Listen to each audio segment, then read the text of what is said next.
नमस्कार मित्रों, मैं डॉक्टर शंकर गुप्ता। सृजन बिहार प्रस्तुत करता है भारत विचार, एक नई सोच की प्रयोगशाला। मित्रों, आज हम परमाणु संवर्धन के विषय में भाग तीसरा का पाठ और उसका विश्लेषण बताएंगे। यूरेनियम संवर्धन, विज्ञान, ऊर्जा और वैश्विक राजनीति। भाग 3, परमाणु रिएक्टर, परमाणु दुर्घटनाएं, परमाणु अवशिष्ट और भविष्य की तकनीक। नमस्कार साथियों, अब तक हमने यूरेनियम, प्लूटोनियम, थोरियम, लिथियम तथा परमाणु बम और हाइड्रोजन बम के बारे में समझाया। अब प्रश्न उठता है कि जब यही परमाणु ऊर्जा मानव कल्याण के लिए उपयोग की जाती है तो वह कैसे काम करती है। इसी प्रश्न का उत्तर है परमाणु रिएक्टर। परमाणु रिएक्टर क्या है? परमाणु रिएक्टर एक ऐसा वैज्ञानिक उपकरण है जिसमें नाभिकीय विखंडन, न्यूक्लियर फ्यूजन की श्रृंखला अभिक्रिया को नियंत्रित ढंग से चलाया जाता है ताकि उससे प्राप्त ऊष्मा का उपयोग बिजली उत्पादन, चिकित्सा अनुसंधान तथा औद्योगिक कार्यों में किया जा सके। जहां परमाणु बम में ऊर्जा कुछ क्षणों में मुक्त होती है, वही परमाणु रिएक्टर उसी प्रक्रिया को नियंत्रित रखकर वर्षों तक ऊर्जा उत्पन्न करता है। परमाणु रिएक्टर कैसे काम करता है? रिएक्टर में यूरेनियम 235 या अन्य उपयुक्त ईंधन के नाभिक का विखंडन कराया जाता है। इससे ऊष्मा उत्पन्न होती है, न्यूट्रॉन निकलते हैं, नई विखंडन अभिक्रियाएं होती है, पानी गर्म होकर भाप बनता है, भाप टरबाइन घुमाती है, टरबाइन जनरेटर चलाता है, जनरेटर बिजली उत्पन्न करता है, यही बिजली राष्ट्रीय ग्रिड तक पहुंचती है। परमाणु रिएक्टर के मुख्य भाग: पहला, ईंधन फ्यूल रोड्स, यूरेनियम या मिश्रित ईंधन। दूसरा, मॉडरेटर, तेज न्यूट्रॉनों की गति कम करता है ताकि विखंडन नियंत्रित रहे। सामान्य भारी जल, हल्का जल या ग्रेफाइट का उपयोग किया जाता है। तीसरा, नियंत्रण छड़ें, कंट्रोल रोड्स, बोरॉन, कैडमियम या हैफियम जैसी सामग्री से बनी होती है और अतिरिक्त न्यूट्रॉन अवशोषित करके अभिक्रिया को नियंत्रित करती है। चौथा, शीतलक, कोलरेंट, रिएक्टर से उत्पन्न ऊष्मा को बाहर ले जाता है। पानी, भारी जल, गैस या तरल धातुओं का उपयोग किया जा सकता है। पांचवा, सुरक्षा आवरण, रेडियोधर्मी पदार्थों को बाहर निकलने से रोकने के लिए मजबूत संरचना। क्या परमाणु ऊर्जा सुरक्षित है? सामान्य परिस्थितियों में आधुनिक परमाणु संयंत्र अनेक सुरक्षा प्रणालियों से लैस होते हैं और लगातार निगरानी में चलते हैं। फिर भी यदि गंभीर तकनीकी त्रुटि, प्राकृतिक आपदा या संचालन में बड़ी विफलता हो जाए तो दुर्घटना का जोखिम उत्पन्न हो सकता है। इसीलिए सुरक्षा मानकों का कठोर पालन अत्यंत आवश्यक है। विश्व की प्रमुख परमाणु दुर्घटनाएं: चेरनोबिल 1986, चेरनोबिल परमाणु ऊर्जा संयंत्र में 1986 में रिएक्टर विस्फोट हुआ। बड़ी मात्रा में रेडियोधर्मी पदार्थ वातावरण में फैल गए। यह इतिहास की सबसे गंभीर नागरिक परमाणु दुर्घटनाओं में गिनी जाती है। फुकुशिमा 2011, फुकुशिमा दाइची परमाणु ऊर्जा संयंत्र में 2011 के भूकंप और सुनामी के बाद शीतलन प्रणाली प्रभावित हुई, जिससे कई रिएक्टरों में गंभीर दुर्घटना हुई है। इसके बाद दुनिया भर में परमाणु सुरक्षा मानकों की व्यापक समीक्षा की गई। तीसरा, 3 mile island 1979, 3 mile island nuclear generating station में आंशिक कोर मेल्ट डाउन हुआ।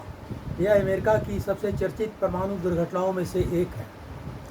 परमाणु अवशिष्ट, न्यूक्लियर वेस्ट, परमाणु रिएक्टरों के उपयोग के बाद कुछ रेडियोधर्मी पदार्थ लंबे समय तक सक्रिय रहते हैं। इन्हें परमाणु अवशिष्ट कहा जाता है। इनका सुरक्षा प्रबंधन सबसे बड़ी चुनौतियों में से एक है। मुख्य उपाय: सुरक्षित भंडारण, पुनः प्रसंस्करण जहाँ संभव हो, गहरे भूमंडलीय भंडार, डीप गोलेजिकल रिस्पॉन्सटोरी, दीर्घकालीन निगरानी, न्यूक्लियर पनडुब्बी। परमाणु पनडुब्बियाँ डीजल के बजाय छोटे परमाणु रिएक्टर से संचालित होती हैं। इसकी विशेषताएं: महीनों तक पानी के भीतर रह सकती है, लंबी दूरी तय कर सकती है, ईंधन भरने की आवश्यकता बहुत कम पड़ती है, सामरिक दृष्टि से अत्यंत महत्वपूर्ण होती है। भारत की परमाणु संचालित पनडुब्बियों ने समुद्री सुरक्षा क्षमता को मजबूत किया है। परमाणु ऊर्जा के लाभ: अत्यधिक बिजली उत्पादन, कम कार्बन उत्सर्जन, जीवाश्म ईंधनों पर निर्भरता में कमी, बड़े उद्योगों के लिए स्थिर ऊर्जा स्रोत और ऊर्जा सुरक्षा में योगदान। आगे, परमाणु ऊर्जा की चुनौतियाँ: दुर्घटना की संभावना, रेडियोधर्मी अपशिष्ट, संयंत्र निर्माण की ऊंची लागत, परमाणु अप्रसार का जोखिम, जनता की सुरक्षा संबंधी चिंताएं। भविष्य की परमाणु तकनीक: छोटे मॉड्यूलर रिएक्टर SMRSS, ये पारंपरिक बड़े संयंत्रों की तुलना में छोटे, अधिक लचीले और संभावित रूप से कम लागत वाले रिएक्टर हैं। इन्हें दूरस्थ क्षेत्रों में भी स्थापित किया जा सकता है। दूसरा कि परमाणु संलयन, न्यूक्लियर फ्यूजन। संलयन में हल्के परमाणु नाभिक मिलकर भारी नाभिक बनाते हैं और अत्यधिक ऊर्जा उत्पन्न करते हैं। यदि इसे व्यावसायिक स्तर पर सफल बनाया जा सका तो भविष्य में यह लगभग असीमित और कम कार्बन ऊर्जा का स्रोत बन सकता है। हालांकि अभी इस पर व्यापक अनुसंधान जारी है। तीसरा, अगली पीढ़ी के रिएक्टर। वैज्ञानिक ऐसे रिएक्टर विकसित कर रहे हैं जो अधिक सुरक्षित हो, कम अपशिष्ट उत्पन्न करे, ईंधन का बेहतर उपयोग करे और स्वचालित सुरक्षा प्रणालियों से युक्त हो। भारत का भविष्य: भारत तेजी से परमाणु ऊर्जा क्षमता बढ़ाने की दिशा में कार्य कर रहा है। थोरियम आधारित अनुसंधान, नए परमाणु संयंत्र, उन्नत रिएक्टर तकनीक और नए स्वदेशी अनुसंधान भारत को ऊर्जा सुरक्षा के क्षेत्र में महत्वपूर्ण स्थान दिला सकते हैं। आगे निष्कर्ष है मित्रों कि परमाणु विज्ञान केवल बम बनाने का विज्ञान नहीं है। यह बिजली, चिकित्सा, कृषि, उद्योग, अंतरिक्ष अनुसंधान और राष्ट्रीय सुरक्षा सभी क्षेत्रों में महत्वपूर्ण भूमिका निभाता है। इसके लाभ विशाल हैं, लेकिन इसके साथ सुरक्षा जिम्मेदारियां और अंतर्राष्ट्रीय सहयोग भी उतने ही आवश्यक हैं। इन तीन विभागीय श्रृंखला में हमने यूरेनियम संवर्धन से लेकर परमाणु ऊर्जा, हथियार, थोरियम, प्लूटोनियम, लिथियम, परमाणु रिएक्टर, दुर्घटनाएं और भविष्य की तकनीकों तक का व्यापक अध्ययन किया।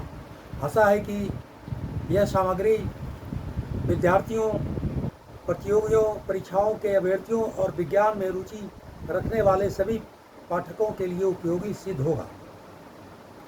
यदि आप इसे और भी व्यापक बनाना चाहें तो अगला चरण परमाणु विज्ञान का संपूर्ण विश्वकोश हो सकता है, जिसमें रेडियोधर्मिता, एक्सरे, गामा किरणें, रेडियो आइसोटोप, परमाणु चिकित्सा, ITER, लेजर, संलयन, क्वांटम तकनीक और भारत की परमाणु नीति जैसे विषयों पर बहुत कुछ किया जा सकता है। धन्यवाद मित्रों। सृजन बिहार के माध्यम से आपसे फिर एक बार आग्रह है कि आप लाइक, सब्सक्राइब और शेयर अधिक से अधिक करें मित्रों, और साथ ही अपनी राय हमें कमेंट्स के रूप में दें। इस कार्य के लिए हम आपके सदा आभारी रहेंगे। धन्यवाद मित्रों। फिर एक नए विश्लेषण के साथ मैं उपस्थित होऊंगा। मैं डॉक्टर विजय शंकर। धन्यवाद मित्रों।